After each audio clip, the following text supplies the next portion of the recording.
Carla, nakikita natin na good news para sa lahat ng mga turista, no? Dahil syempre meron na mas mabilis na paraan para makapunta sa mga lalawigan dito sa may north ng Ikaw, Luzon. pupunta ka bang north this? La Union.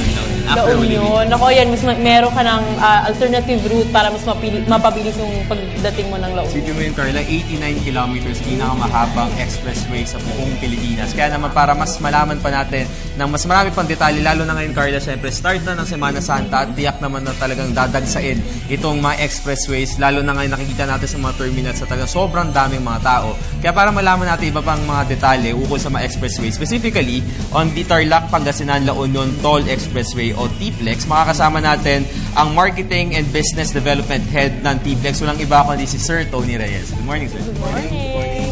Alright, okay. So, sir, syempre pinakauna natin gusto pag-usapan with regard to Holy Week. Kamusta na po ba yung preparation ng TPLEX? Yes, ang namin nagsimula mga 2 weeks ago pa, meaning it's more of preparing the public. Nagbibigay kami ng mga information sa mga motorista kung kailan mabibigat ang oras at araw.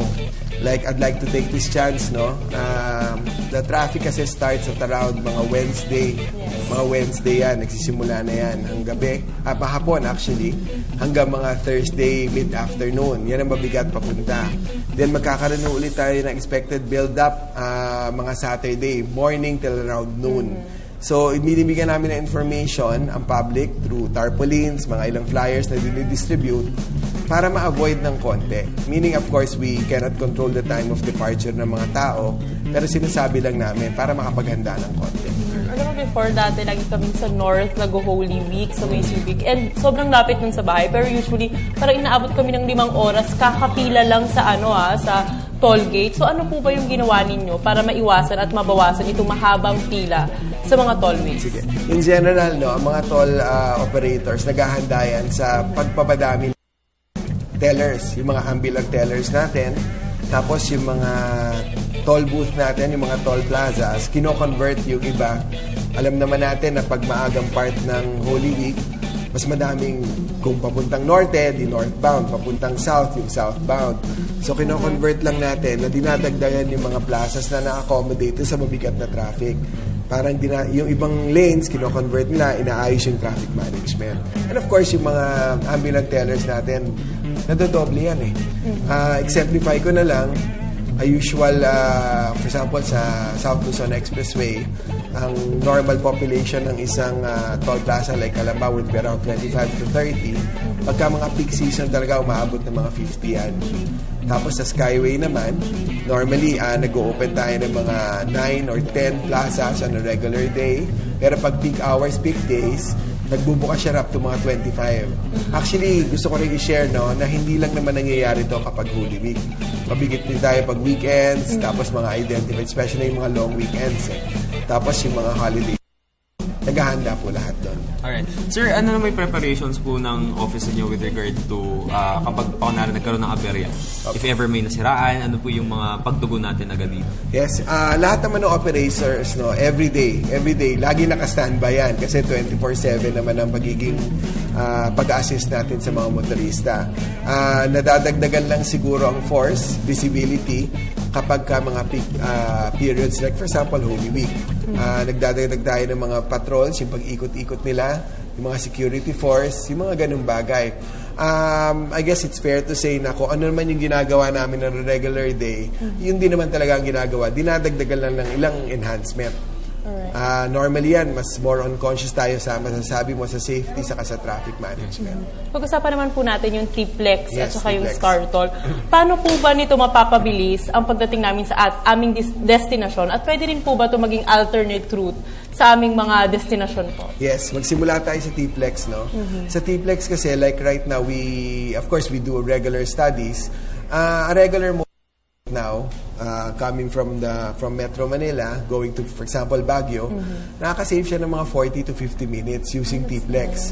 And I'd like to take this chance to inform the public that we're just awaiting the go signal from the Toll Regulatory Board on the opening of the portion from Tarlac up to Pangasinan already. So basically, that's additional 21 kilometers if I'm not mistaken. So, imagine, kung galing ka ng Metro Manila, dumaan ka ng NLEX at SCTEX, of course, T-Plex, ang kalalabasan mo na is nasa Pangasinan ka na. Ngayon, ini-encourage din namin yung alternative route, yung nabanggit mo, ma'am, yung Magilas Trail. Kasi upon reaching Rosales, if you go to our exit, if you make a left, lalabas kayo ng MacArthur. Pag kumanan po tayo, pwede po tayong dumaan using the Magilas Trail.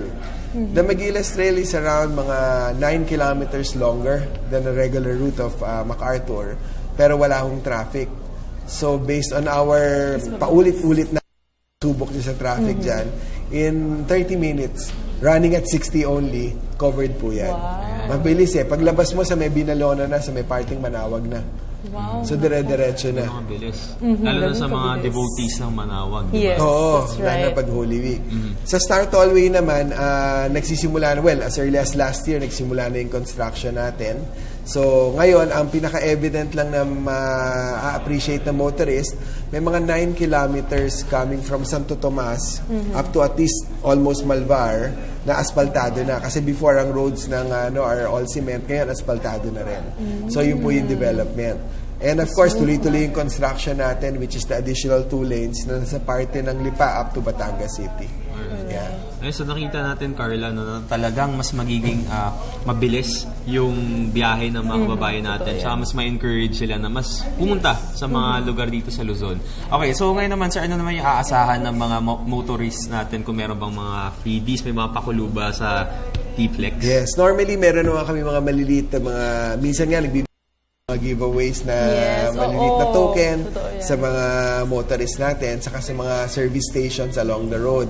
And of course, meron dyan, ano tawag dito, yung assistance namin sa motorista, yung mga mechanics on standby, yung towing, nabibigay po tayo ng towing na libre. Sa class 1 po yan up to the nearest toll plaza. Alright. Paano naman po kunyari, yung mga kababayan natin na walang plano this Holy Week, ano po ba yung mga masasuggest yung mga lugar kung saan sila pwede mag-stop over at pumunta? Misalo, di ba, like for example, meron ngang Manawag, baka pwede sila mag-celebrate doon. Pero bukod po sa Manawag, ano-ano pa po ba yung mga pwede nilang tourist destination na puntahan na nadadaanan po ng T-Plex? At siguro yung Star Toll na rin. Oo, sa T-Plex po, like ako personally, as alisin po natin yung pagiging meaning as a tourist, as a local tourist, I like visiting the churches, Tarlac.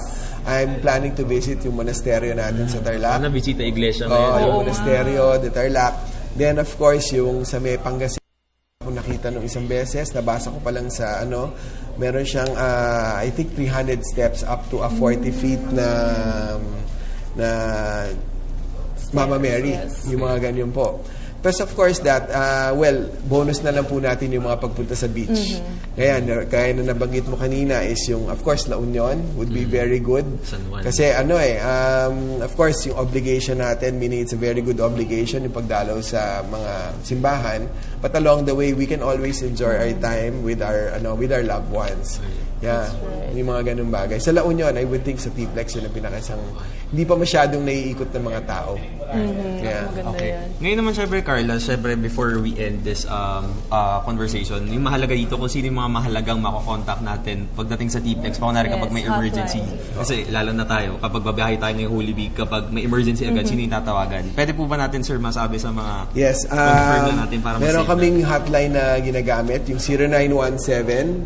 0917-888-0715. Pinasave ko sa yan. So, tama po ba? Tama. So, tama. Yan po yan.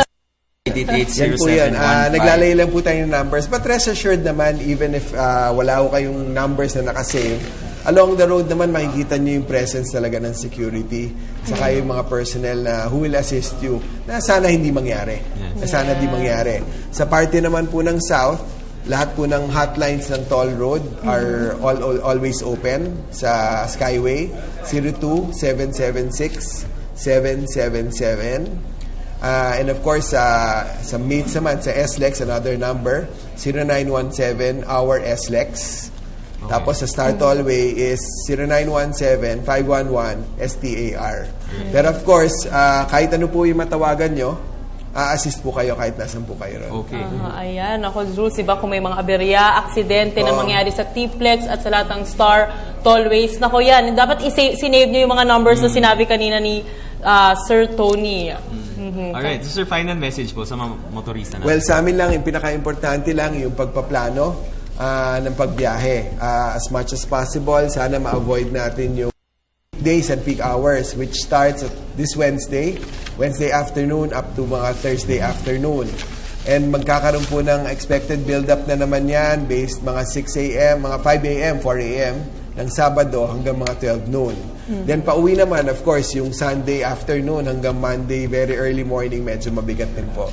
So, of course, there might be some traffic. So, maganda lang po ng konti. Check-in po yung mga sasakyan natin, yung mga tubig, yung mga langis, yung mga basics lang naman po. Saka of course, pinaka-importanting reminder yung sa speed limits natin. 60, 80, and 100. 60 ang minimum po natin, 80 po for the buses sa speed na maximum, and 100 po sa class 1 vehicles. Tayo po mga motorista. So ingat lang po. Yan, so dami natin natutunan ng mga mahalagang detalye para sa lahat ng mga motorista natin na dadaan dito sa expressway na to. Kaya mga boss, muli natin nakasama ang Head ng Marketing and Business Development ng Tarlac, Pangasinan, La Union Toll Expressway. Walang iba kundi si Sir Tony Reyes. Maraming salamat.